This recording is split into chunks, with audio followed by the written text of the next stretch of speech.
Hi friends, இந்த வீடியோவில் நாம் டிஎன்பிஎஸ்சி பொதுத்தமிழ் ஐஞ்சிறும் காப்பியங்கள் பார்க்கலாம்.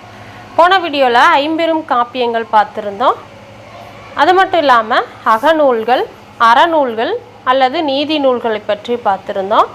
அந்த வீடியோக்களையும் பாருங்கள், உங்களுக்கு யூஸ்ஃபுல்லாக இருக்கும். இந்த வீடியோவில் ஐஞ்சிறும் காப்பியங்கள் பார்க்கலாம். சூளாமணி. சூளாமணியின் வேறு பெயர் சூடாமணி. இந்நூலின் மூலக்கதை ஆறுகத மகா புராணத்தை தழுவியது தான் சூளாமணியின் கதை. இந்நூலை பற்றி சரவணபெலகோலா கல்வெட்டில் கூறப்பட்டுள்ளது. எந்த நூலை பற்றி சரவணபெலகோலா கல்வெட்டில் கூறப்பட்டுள்ளது அப்படின்னா சூளாமணி. போருக்கு காரணம் பொறாமை என கூறும் நூல் எது அப்படின்னா சூளாமணி. போருக்கு காரணம் பொறாமை என கூறும் நூல் சூளாமணி. நீலகேசி. அடுத்தது கருமையான கூந்தலை உடையவள் என பொருள். நீலகேசி அப்படின்னா கருமையான கூந்தலை உடையவள் என பொருள். நீலகேசியின் வேறு பெயர் நீலகேசி திரட்டு. ஐஞ்சிறும் காப்பியங்கள்னா சூளாமணி, நீலகேசி, உதயகுமார காவியம், நாககுமார காவியம், யசோதர காவியம். இந்த 5 காப்பியங்களும் தான் ஐஞ்சிறும் காப்பியங்கள் என்று அழைக்கப்படுது. நீலகேசி பற்றி இப்போ பார்க்குறோம். நீலகேசியின் வேறு பெயர் நீலகேசி திரட்டு. மூன்றாவது குண்டலகேசி என்ற நூலுக்கு எதிராக பாடப்பட்ட நூல் தான் நீலகேசி.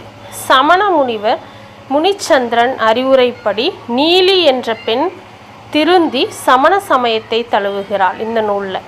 அடுத்தது உதயகுமார காவியம். இதன் மூலக்கதை பெருங்கதை.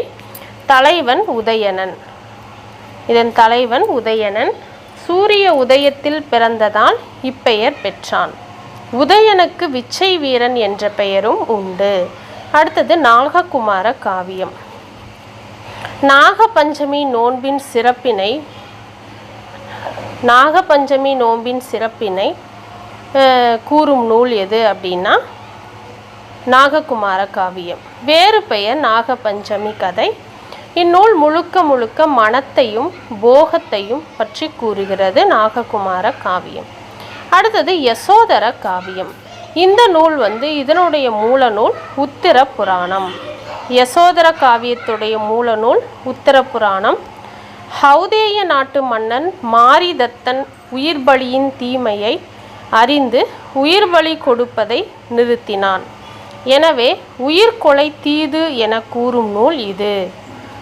உயிர்கொலை தீது என கூறும் நூல் எது அப்படின்னா யசோதர காவியம். வீவர்ஸ், இந்த வீடியோவில் ஐஞ்சிறும் காப்பியங்கள் பற்றி விளக்கமாக பார்த்துட்டோம். அடுத்தது சிற்றிலக்கியங்கள் அடுத்த வீடியோவிலேருந்து பார்க்கலாம். நன்றி, வணக்கம்.